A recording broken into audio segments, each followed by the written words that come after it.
चला आज आपण सिमिलॅरिटीमध्ये प्रॉब्लेम सेट 1 सोडवायला घेऊया।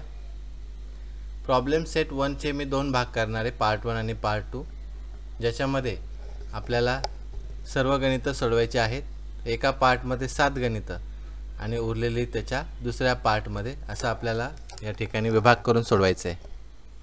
आता प्रॉब्लेम सेट 1 मध्ये बघा, पहिलं तुम्हाला ऑब्जेक्टिव्ह क्वेश्चन आहे, सिलेक्ट द ॲप्रोप्रिएट अल्टरनेटिव्ह। आता ट्रायंगलची नावं बघा काय दिलेत त्यांनी, पहिला दिला ए बी सी आणि दुसरा दिला पी क्यू आर। आता करस्पॉन्डन्सी काय आहे तर ए बी सी आणि पी क्यू आर आहे। नीट बघा तुम्ही याच्यामध्ये, मग ए बी जर घेतला तर आपण काय आहे क्यू आर आहे, आणि बी सी जर घेतला, थोडंसं कलर चेंज करतो मी, लक्ष द्या बघा इकडे, इथे करस्पॉन्डन्सी नीट बघून घ्या। आता जर तुम्ही ट्रायंगलचं नीट विचार केला तर A B upon Q R आहे बघा, B C upon P R आणि C A upon P Q A. पण सोडवताना तुमच्या लक्षात येईल की करस्पॉन्डन्सी तिकडे बघा पी क्यू आर आहे बघा का, नीट लक्ष द्या। डायग्राम बघा, डायग्राममध्येच कळेल हे गणित, पूर्णतः डायग्राममध्ये बघा। ट्रायंगल ए बी सी आणि ट्रायंगल कोणता आहे पी क्यू आर। करस्पॉन्डन्सी कशी यायला पाहिजे, करस्पॉन्डन्सी तुम्ही नीट बघा याच्यात उत्तर। जर तुम्ही पी क्यू आर घेतला म्हणजे दुसरी आकृती बघा, पी क्यू आणि आर आहे, तर इकडे या बाजूला कसा घ्यावा लागेल सी ए बी, दिसते का आकृतीमध्ये बघा ना, पी क्यू आर, मग या बाजूला कसा घ्यावा लागेल सी ए बी। तर यातलं क्वेश्चन आन्सर आहे बी, पी क्यू आर आणि सी ए बी। तर सोपं सांगतो, आकृतीत बघायचं पी क्यू आर आणि या बाजूला काय येईल मग सी ए बी, तर ही झाली करस्पॉन्डन्सी। गणित समजताना याच पद्धतीने घ्यावं लागेल तरच तुम्हाला कळेल। हे दोन अँगल बघा, एक आहे पी क्यू आर आणि दुसरा सी ए बी आहे। तर अशा पद्धतीने आपल्याला पहिल्याचा अल्टरनेटिव्ह लक्षात ठेवायचं आहे, पी क्यू आर आणि काय आहे सी ए बी।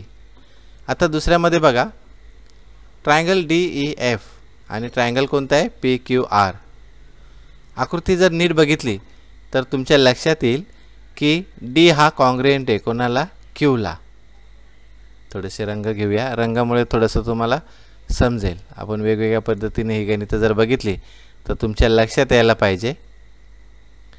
आता हे गणित सोडवताना तुम्हाला फक्त ट्रायंगलचं नाव बघायचं आहे बघा का, इथे अँगल डी आणि कोणता आहे क्यू, त्यानंतर कोणता आहे आर आणि ई बघा।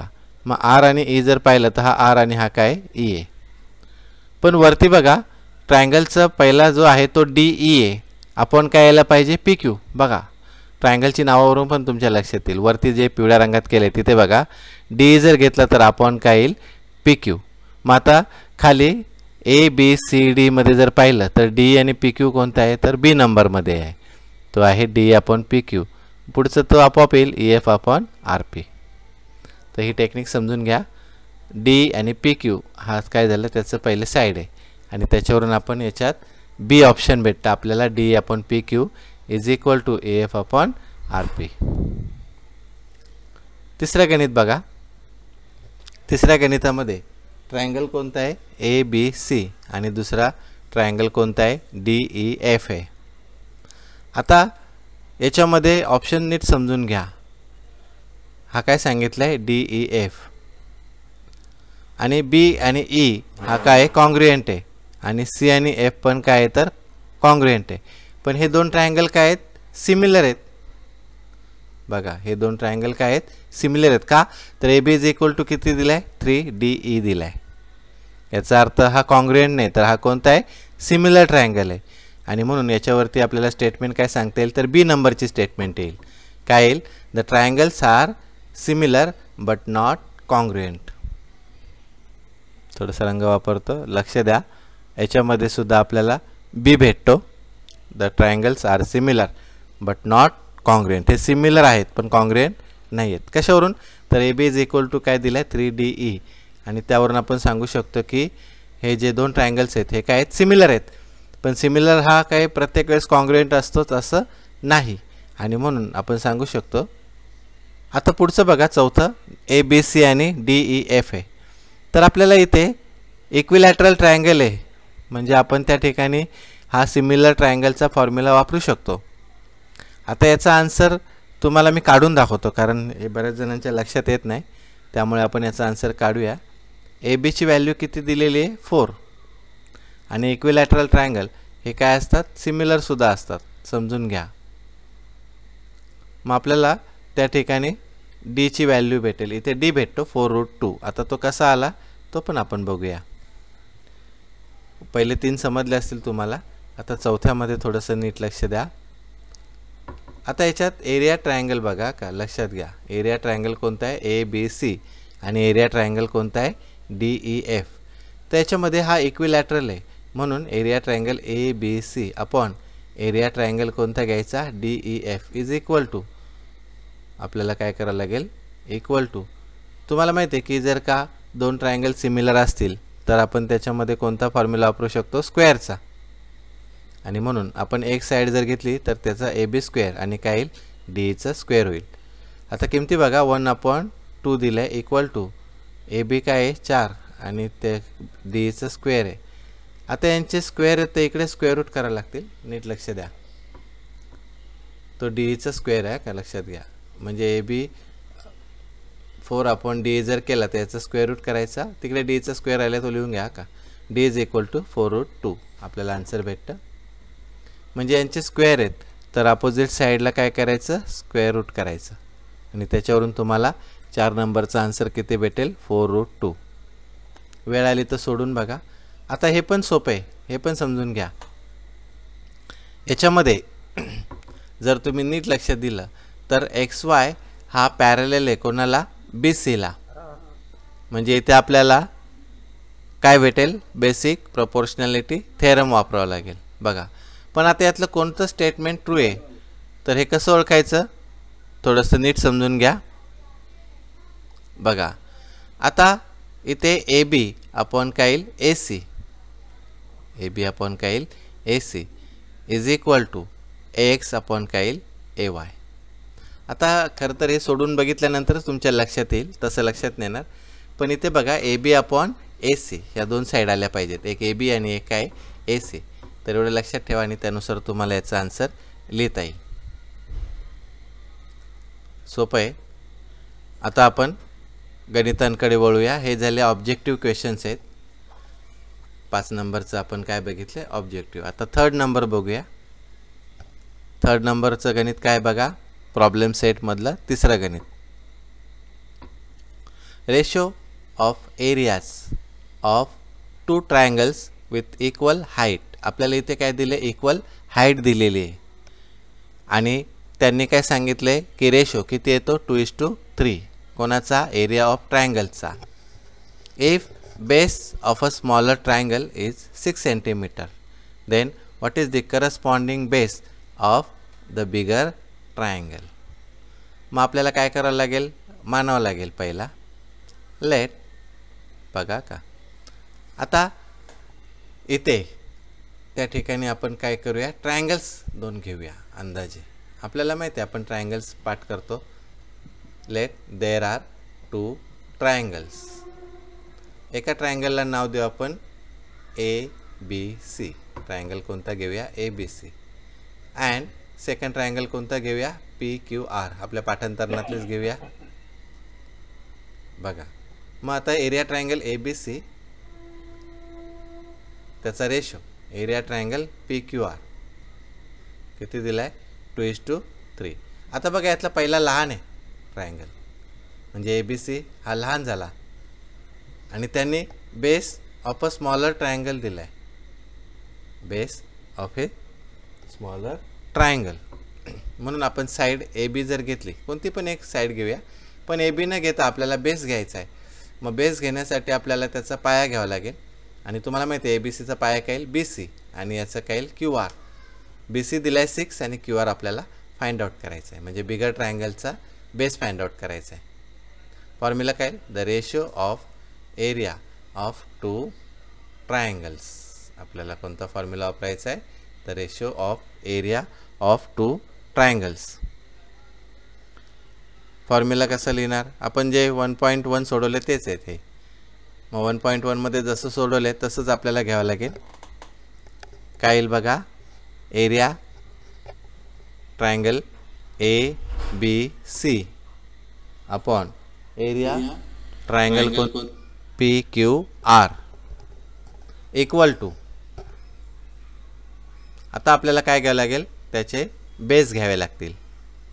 मग बेस कोणता आहे बघा, त्यांनी सांगितलं की हाईट काय इक्वल आहे, त्यामुळे डायरेक्ट बेस लिहायचं BC अपॉन QR. आणि याला कारण येईल ट्रायंगल्स विथ सेम हाईट. हे कारण पण लिहायला लागेल तुम्हाला, ट्रायंगल्स विथ सेम हाईट. बघा मग आता एरिया ट्रायंगल ABC आणि एरिया ट्रायंगल PQR याच्या व्हॅल्यू 2/3 आहेत इक्वल टू. इकडे येईल BCची व्हॅल्यू 6 आहे अपॉन QR. क्रॉस मल्टिप्लाय केलं तर QR is equal to 6 × 3 upon किती येतील 2. 2 × 6 म्हणजे 3 × 3 3 × 9 म्हणजे QR किती आला 9 सेंटीमीटर. याचा अर्थ corresponding base of the bigger triangle is 9 centimetre. Answer लिहिताना पूर्ण लिहानंतर ते की the corresponding base of the bigger triangle, corresponding base of the bigger triangle is 9 centimetre. तर अशा पद्धतीने हे 3rd नंबरचं गणित आपल्याला पूर्ण करायचं आहे. सोपं आहे. 2 ट्रायंगल मानायचे, त्याचे रेशो दिलेले आहेत. ते रेशो आपल्याला काय करायचे, त्यानुसार आपल्याला the ratio of area of 2 ट्रायंगलचा फॉर्म्युला वापरायचा, ज्याच्यावरून तुम्हाला QRची व्हॅल्यू किती भेटते 9 सेंटीमीटर. याच्यामध्ये कारण लिहायचं ट्रायंगल्स विथ सेम हाईट. आपल्याला इथे काय करायचं आहे, ट्रायंगल्स विथ सेम हाईट घ्यावं लागेल. बेस दोन्ही ट्रायंगलचे बेस आहेत, त्यामुळे आपल्याला स्मॉलर ट्रायंगलचा बेस येतो BC येतो आणि बिगर ट्रायंगलचा बेस येतो काय येतो QR. त्याच्या किमती टाका आणि आन्सर भेटेल. आता आपण क्वेश्चन नंबर 4 कडे वळूया. 4 लिहायला घ्या तुम्ही, तुमच्या पुस्तकात आहे बघा. आता इथे 2 ट्रायंगल आहेत. ट्रायंगल कोणता आहे ABC आणि दुसरा ट्रायंगल कोणता आहे DCB. तर दोन्ही 90 डिग्री दिलेले आहेत त्यांनी. AB ची व्हॅल्यू दिले 6 आणि DC दिलाय 8. आणि फाइंड आउट करायचं आहे area triangle ABC upon area triangle DCB. आता इथे आपल्याला डायरेक्ट आपण फॉर्म्युला वापरू शकतो. बघा 2 भाग करतो मी, लक्ष द्या. फॉर्म्युला 1.1चाच आहे याच्यामध्ये. म्हणजे इथे पण आपल्याला the ratio of area of 2 triangles वापरायचे. इथे सिमिलर दिलेले नाही, त्यामुळे आपण डायरेक्टली सिमिलर वापरू शकत नाही. बघा आन्सर लिहायला सुरुवात करूया. Area triangle ABC upon area triangle कोणता येईल DCB इक्वल टू. आता याच्यात बघा बेस आहे BC आणि हाईट काय आहे AB आहे पहिल्यात, अपॉन दुसऱ्याचा बेस काय आहे BC आणि हाईट काय आहे DC. आता BC सेम आहे म्हणजे काय सेम आहे तर बेस, आणि म्हणून आपण त्या ठिकाणी बघा कलर वापरतो मी, ज्याच्यामध्ये BC हा सेम आहे म्हणजे BC जाईल. कारण काय येईल ट्रायंगल्स, याचं कारण लिहायचं triangles with same base, triangles with same base. आता बघा बेस म्हणजे BC आणि BC गेलं तर काय उरेल AB अपॉन DC. आता किमती टाका. AB ची व्हॅल्यू किती आहे 6 अपॉन 8. भाग दिला तर 32 सा 42 3/4 म्हणजे area triangle ABC upon area triangle, लक्ष द्या, area triangle DCB is equal to किती येतात 3/4. झालं आन्सर. एकदम सोपं आहे. थोडंसं कलर करतो मी, लक्ष द्या.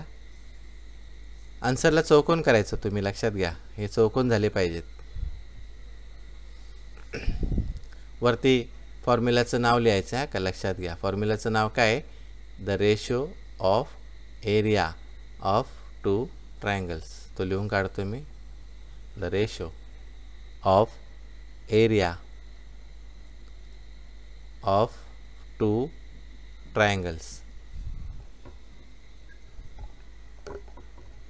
थोडंसं कलरिंग करूया फॉर्म्युलाला, लक्ष द्या. म्हणजे आपण जो फॉर्म्युला वापरतोय तो कोणता आहे? Ratio of area of two triangles. दोन्ही गणितांना तोच फॉर्म्युला वापरला आहे आपण. सिमिलर दिलेला नाही, त्यामुळे आपण इथे सिमिलर वापरू शकत नाही. तर अशा पद्धतीने चौथं गणित आपण सोडवलं. आता आपण जाऊया पाचव्या गणिताकडे. पाचवं गणित समजून घ्या, सोपं आहे. फिगरमध्ये बघा, याच्यात दोन ट्रायंगल्स आहेत. कोणते कोणते आहेत? तर एक आहे PQS. बघा इकडे कलर करतो थोडेसे. याच्यात किती ट्रायंगल आहेत? दोन. दोन साईड करून घेऊया पहिले. गणित अतिशय सोपं आहे, लगेच लिहायला घ्या माझ्याबरोबरच. PM दिला आहे 10 सेंटीमीटर, म्हणजे तो जो हाईट आहे ती 10 आहे. ट्रायंगल एरिया ट्रायंगल PQSचं दिलं 100 स्क्वेअर आणि QRS दिला आहे 110 स्क्वेअर सेंटीमीटर आणि NR फाइंड आउट करायचं आहे. आता इथे पण आपल्याला the ratio of area of two ट्रायंगल्सचा वापर करायचा आहे, base into height, base into height. पण त्यासाठी तुम्हाला प्रथम आपण काय करूया, तर हे दोन ट्रायंगल्सला मी कलर करतो. लक्षात घ्या, कलर याच्यासाठी की ते तुम्हाला थोडेसे समजावे. तर पहिला आपण ट्रायंगल जो आहे त्याला आपण कलर देऊया PQSला. तर याच्यात बघा, बेस आहे QS आणि हाईट काय आहे? PM. लक्षात घ्या, म्हणजे पहिला जो ट्रायंगल आहे PQS त्याचा बेस काय आहे? QS आणि हाईट काय आहे? PM. दुसऱ्याला कलर करूया थोडासा वेगळा. त्याच्यात बघा, तो आहे QRS, तर त्याचा बेस येईल QS आणि हाईट काय येईल? NR किंवा RN म्हणा. आता तुमच्या लक्षात येईल हे गणित कसं सोडवायचं. द रेशो, फॉर्म्युला काय येईल? The ratio of area of two triangles. लक्ष द्या, फॉर्म्युलाला अंडरलाईन करूया. The ratio of area of two triangles. आता कोणते दोन ट्रायंगल्स आहेत? तर बघा, पहिला आहे, कलर चेंज करतो मी, लक्षात घ्या. एरिया ट्रायंगल कोणता येईल? PQS अपॉन एरिया ट्रायंगल कोणता येईल? QRS equal to. आता याचे साईड्स बघा, पहिला बेस इंटू हाईट करावं लागेल. तर बेस काय आहे त्याचा? पहिल्याचा QS इंटू हाईट काय आहे? PM आणि अपॉन. आता QRSचा पण बघा, बेस आहे QS इंटू हाईट काय येईल? NR. आपल्याला जो काढायचा आहे तो. मग याच्यामध्ये काय सेम आलं? बेस सेम आला. मग आपण याला कारण लिहू शकतो पुढे. याचं कारण लिहायचं आहे. कारण काय त्याचं? Triangles with same base. याचे बेस काय आहेत? सेम आहेत. मग आता याला कसं लिहिणार? तर PM अपॉन NR. इकडे जर तुम्ही बघितलं तर PQS त्या किमती टाकता येतील आपल्याला.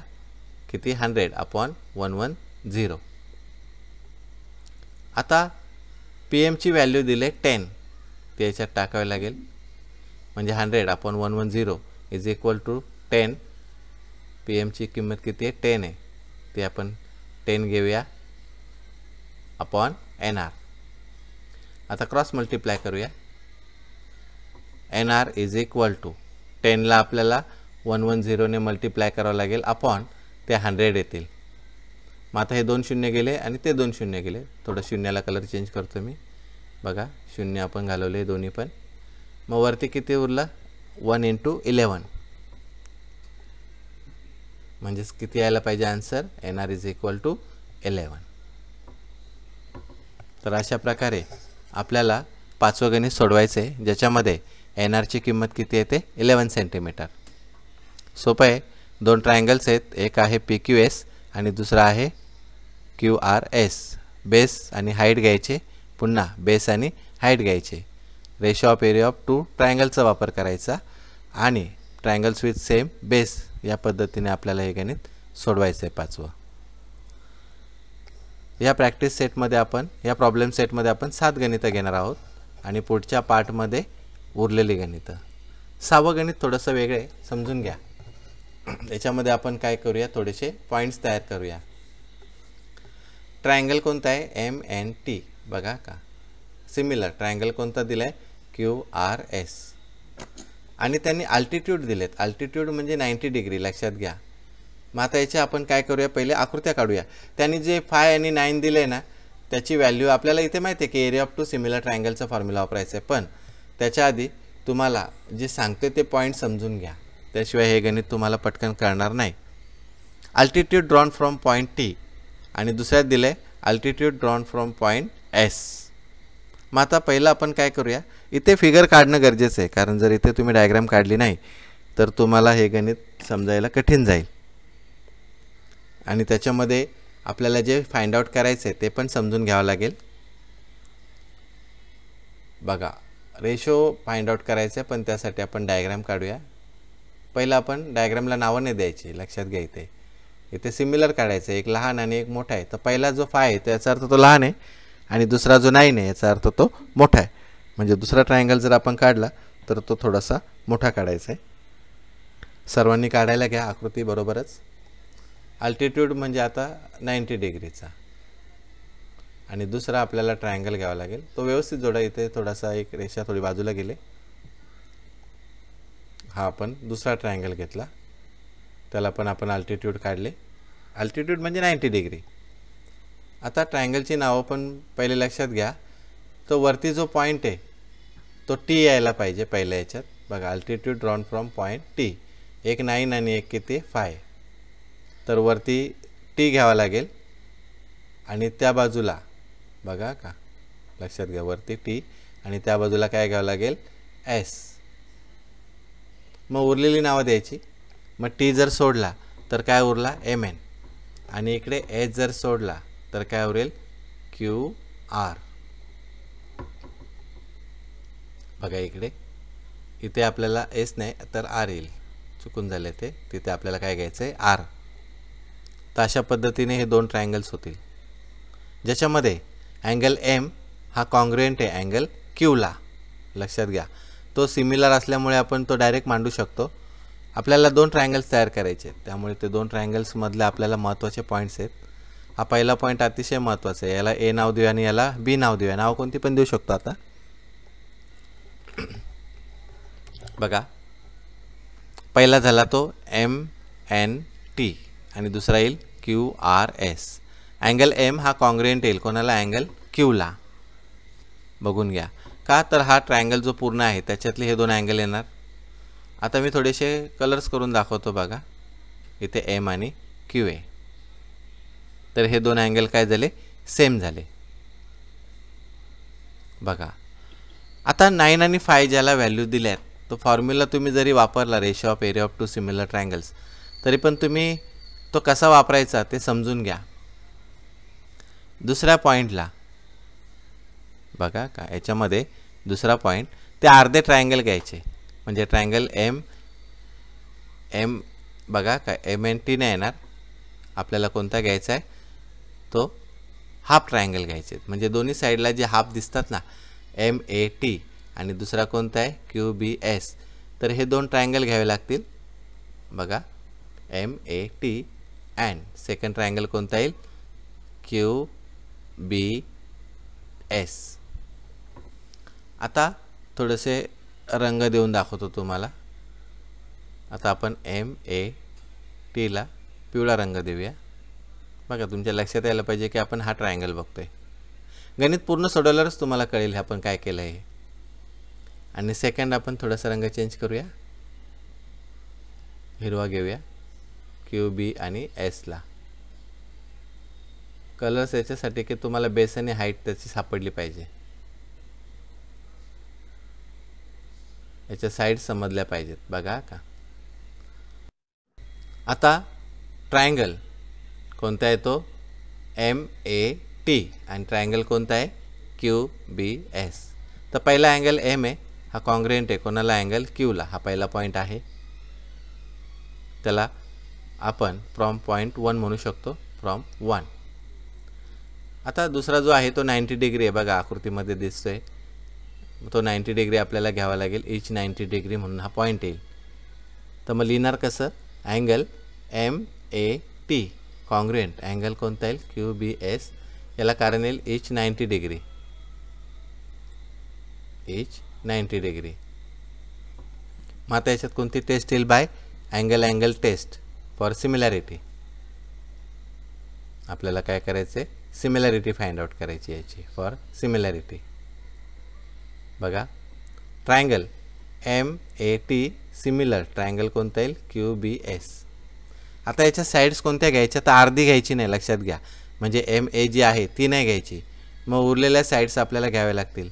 आणि त्याच्यासाठी आपल्याला काय करावं लागेल, करस्पॉन्डिंग साईड्स ऑफ सिमिलर ट्रायंगलचा वापर करता येईल. तर इथे आपण काय करूया, corresponding sides C S S T, corresponding sides of similar triangle. तर आता याच्यातली ना मोठी म्हणजे जी आहे ती घ्यायची, छोटी नाही घ्यायची. मग आता याच्यामध्ये कोणती आहे, तर एम आणि टी ए अपॉन तिकडे काय घ्यावं लागेल, Q S is equal to. आता इथे हा जो मधला आहे टी ए अपॉन काय घ्यावं लागेल, एस बी. हे दोन सेम झाले. आता हे दोन सेम आहेत, पण तुम्हाला माहिती आहे की याच्यामध्ये याचीच किंमत किती यायला पाहिजे, 5/9. या दोघांची पण किंमत 5/9 होईल. याचा अर्थ एम टी आणि क्यू एस याची व्हॅल्यू किती आली, 5/9. आपल्याला हाच फाइंड आउट करायचा आहे, एम टी आणि क्यू एस. का, तर तुम्हाला तो फॉर्म्युला वापरायचा आहे, ratio of area of two similar ट्रायंगलचा. आता आपण फॉर्म्युला वापरू शकतो थर्ड पॉईंटला. फॉर्म्युला काय येईल, द रेशो ऑफ, बघा का, लक्ष द्या, थर्ड नंबरला आपल्याला तो पॉईंट मांडायचा आहे. The ratio of area of two similar triangles, two similar triangles. Underline करूया याला. हा फॉर्म्युला आहे, the ratio of area of two similar triangles. Area triangle कोणता येईल, पहिला एम एन टी, तो काढायचा आहे तो, अपॉन एरिया ट्रायंगल कोणता येईल, Q R S equal to. आता आपल्याला एम टी आणि क्यू एस घ्यावे लागतील. एम टी त्याचा स्क्वेअर अपॉन क्यू एस त्याचा स्क्वेअर. आता किमती टाका. त्याची किंमत आहे 5/9. म्हणजेच आपल्याला एम टी म्हणजे किती येईल, 5 त्याचा स्क्वेअर. बघा लक्षात घ्या, 5 त्याचा स्क्वेअर अपॉन 9चा स्क्वेअर. 5चा स्क्वेअर येईल 25 अपॉन 9चा स्क्वेअर किती येतो, 81.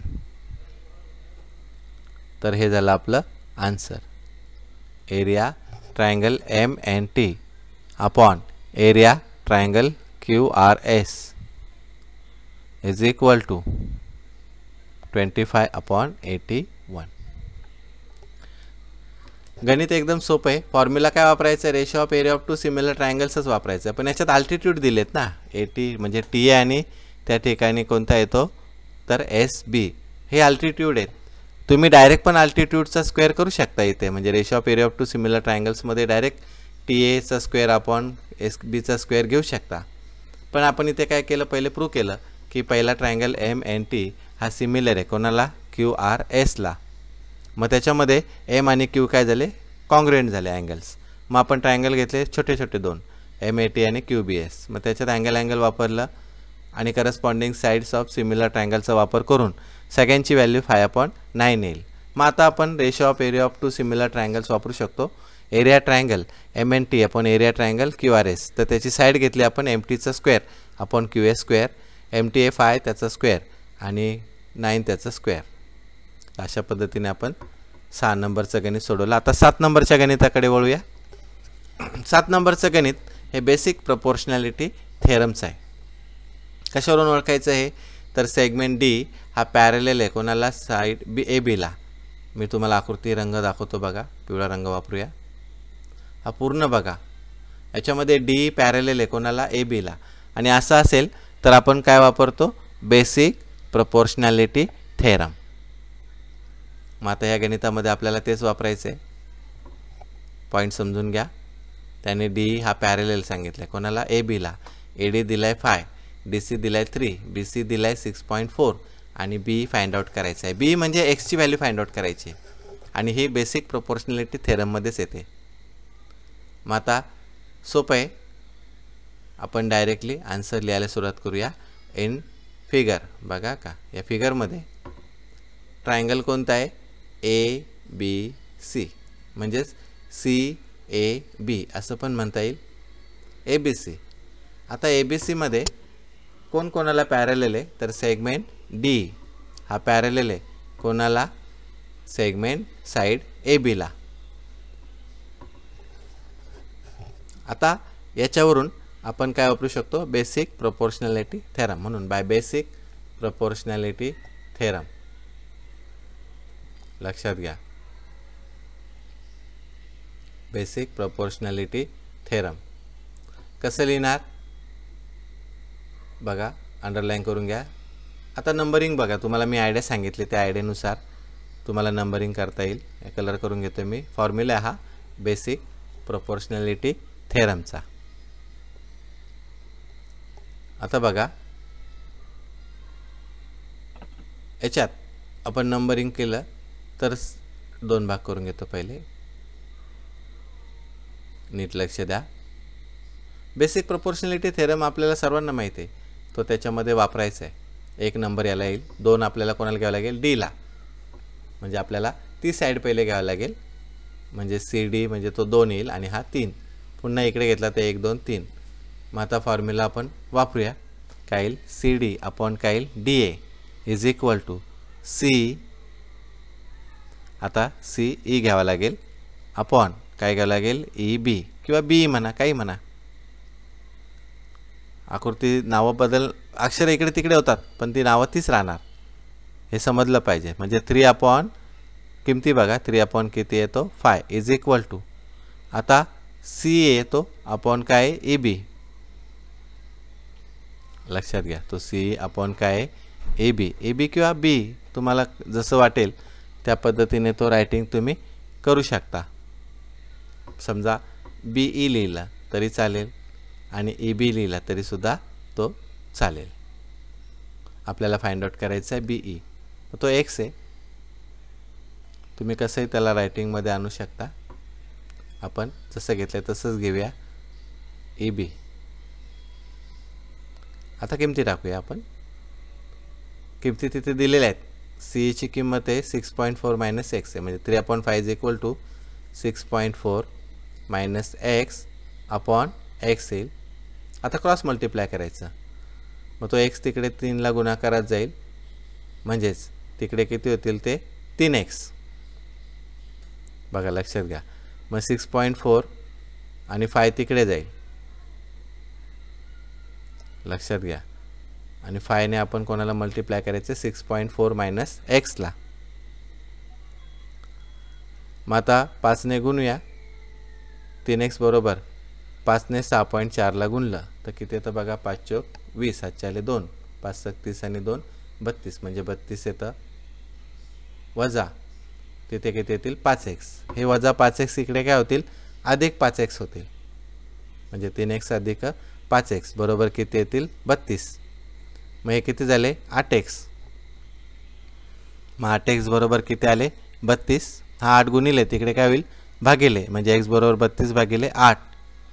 8 चौक 32, म्हणजे x ची किंमत किती यायला पाहिजे, 4. तर अशा पद्धतीने या प्रश्नाचं उत्तर आपल्याला बी ची व्हॅल्यू बरोबर किती भेटते, 4 युनिट. त्याला सेंटीमीटर दिलेले नाही, त्यामुळे आपण युनिटमध्ये लिहायचं आहे. तर अशा पद्धतीने या गणितामध्ये आपल्याला काय वापरायचं आहे, बेसिक प्रोपोर्शनॅलिटी थेरम, ज्याच्यामध्ये बी ची व्हॅल्यू किती भेटते, 4 भेटते. पुन्हा एकदा लक्ष द्या, जो ट्रायंगल दिला आहे त्याच्यात एक पॅरलल दिला आहे डी कोणाला, ए बीला. त्याचा अर्थ आपण कोणता थेरम वापरायचा आहे, by basic proportionality theorem. Theorem वापरताना 1 2 3 आणि 1 2 3चा वापर करायचा आहे.